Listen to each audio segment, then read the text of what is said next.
अशहदु अन ला इलाहा इल्ला अल्लाह।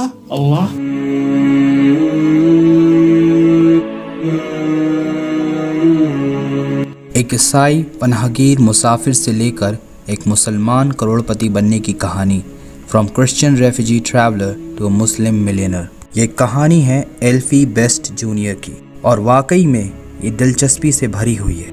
एल्फी best junior एल्फी William best के बेटे हैं। ये वही एल्फी बेस्ट विलियम हैं जो कि सबसे पहले जिप्सी मुसाफिर थे जिन्होंने यूके में अरबपति होने का दर्जा हासिल किया।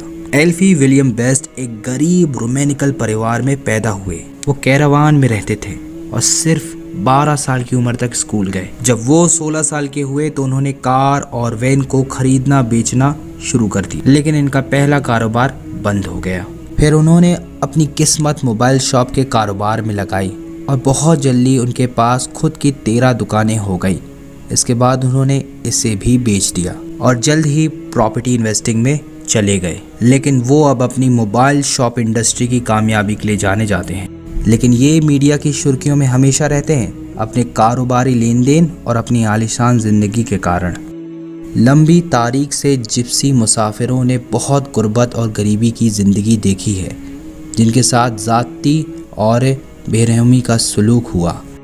इन्हें हमेशा भेदभाव का सामना करना पड़ा यूके और अमेरिका में, क्योंकि ये खानाबदोश लोग होते हैं, यानी एक जगह से दूसरी जगह तक सफ़र करते रहते हैं। इसलिए इनकी ज़िंदगी में कभी भी ठहराव नहीं आया। इनको एजुकेशन और एम्प्लॉयमेंट आसानी से नहीं मिलता। बहुत से लोग घोड़े का कारोबार या आम कारोबार करके ही पैसा कमाते हैं। ये लोग गरीबी की ज़िंदगी में फंसे हुए हैं, जिसके कारण पीढ़ी दर पीढ़ी इनकी हालत और बुरी होती जा रही है।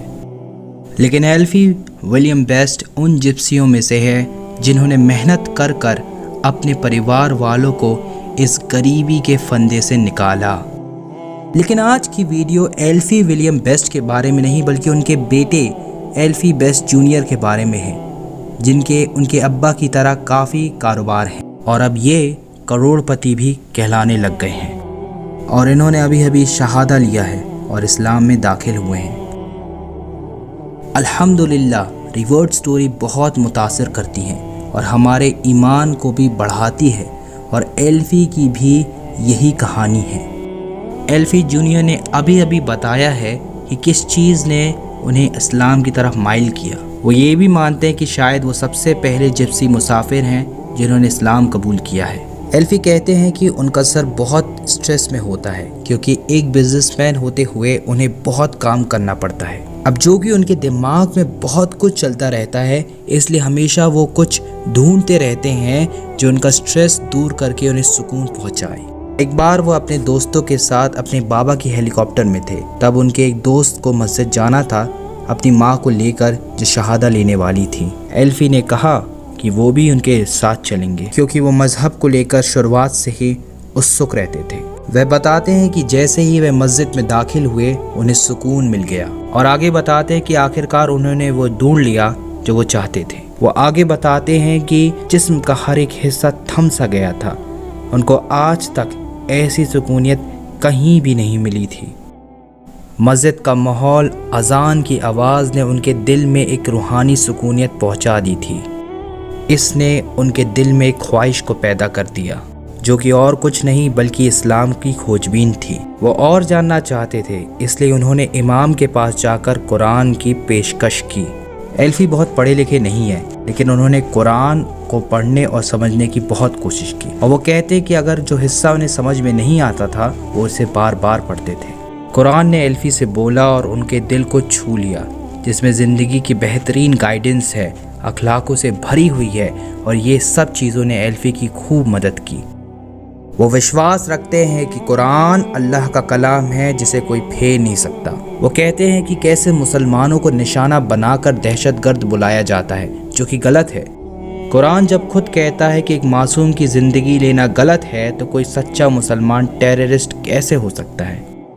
एल्फी नमाज पढ़ना सीख रहे हैं, और वो कहते हैं कि उन्हें समय लग रहा है क्योंकि अरबी ज़बान उनके लिए कठिन है, इसलिए वे नमाज अकेले भी नहीं पढ़ते।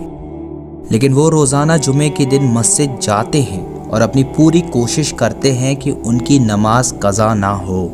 और वो आगे बताते हैं कि जब वो नमाज़ पढ़ते हैं तो उन्हें फ़ौरन सुकून मिल जाता है। उन्हें ऐसा लगता है कि जैसे उनके कंधों से कोई भार सा निकल गया। वो आगे बताते हैं कि जब से उन्होंने कलमा पढ़ा है तब से उन्होंने शराब को हाथ भी नहीं लगाया है, क्योंकि इस्लाम में शराब हराम है। और वो खुद बताते हैं कि ये सही है, क्योंकि शराब सेहत के लिए अच्छी नहीं होती और उनके काम में भी हमेशा बाधा डालती थी और उनका काम भी हमेशा बिगाड़ देती थी। वो जब भी रात बाहर बिताते तो पार्टियां करते, शराब पीते, जिसके कारण उन्हें कई दिनों तक हैंगओवर का सामना करना पड़ता और उनके काम में भी असर पड़ता। वो कहते हैं कि जब से उन्होंने इस्लाम कबूल किया है तब से उन्हें किसी ने भी शराब के लिए ज़बरदस्ती नहीं की, क्योंकि उनके दोस्तों को पता है कि शराब हराम है इस्लाम में। एल्फी जूनियर गरीबी में पैदा नहीं हुए, लेकिन उनकी ऐशो आराम की ज़िंदगी जो आज है वो बचपन से नहीं थी। उनके बाबा ने उन्हें बिगाड़ा नहीं, उनको सब कुछ नहीं दिया वो जो चाहते थे। एल्फी को खुद मेहनत करनी पड़ी पैसे कमाने के लिए, वो भी 12 साल की उम्र से। अमीर अब्बा के होने के बावजूद उनकी ज़िंदगी आसान नहीं थी, लेकिन एल्फी ने कहा है कि उनके बाबा की राय और कॉन्टेक्ट्स ने काफ़ी मदद की, लेकिन उन्हें निकलना तो पड़ता था घर से पैसा कमाने के लिए। आज कमाओगे तो कल खर्च करोगे। वो खुद अपनी तारीफ़ करते हुए कहते हैं कि ऊपर वाले ने उन्हें अच्छी नज़र दी है, मौके की तलाश की, और वो इसका अच्छे से इस्तेमाल करते हैं। बताते हैं कि कैसे वह पैसे कमाते थे स्कूल में कैंडीज़ बेचकर। उन्होंने बहुत से बच्चों को ऐसा करते हुए देखा था, लेकिन उन्होंने एक नया आइडिया इजाद किया और दोबारा कैंडीज़ को बेचकर, जो उन्होंने बहुत सस्ते में ख़रीदा था होलसेल में, और ऐसा करते करते वे डेली 100 पाउंड से ज़्यादा कमाते और उसको बाद में सेविंग के लिए डाल देते थे।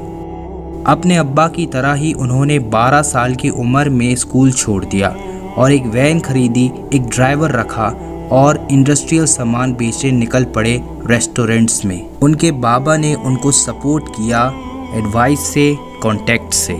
तब से उन्होंने अपनी जाति के मुसाफिरों के लिए एक क्लब पार्टी अरेंज करना चालू कर दिया, क्योंकि उनकी जाति वालों को भेदभाव की वजह से हर जगह से निकाल दिया जाता था। और बाद में उस क्लब का मालिक एल्फी के पास आया और कहा कि अगर वो चाहे तो इस क्लब को खरीद सकता है। तो एल्फी ने उस जगह को खरीद लिया और 16 साल की उम्र में एल्फी एक नाइट क्लब का मालिक बन गया।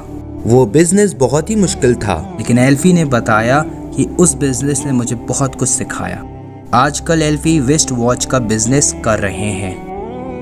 जब कोई इस्लाम में दाखिल होता है, खासकर वो शख्स जो अमीर और फेमस हो, तो ये देखकर हमारा ईमान बढ़ सा जाता है।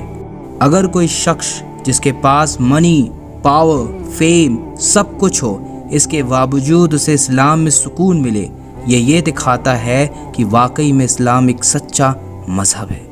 अस्सलामु अलैकुम वरहमतुल्लाहि वबरकातुहू।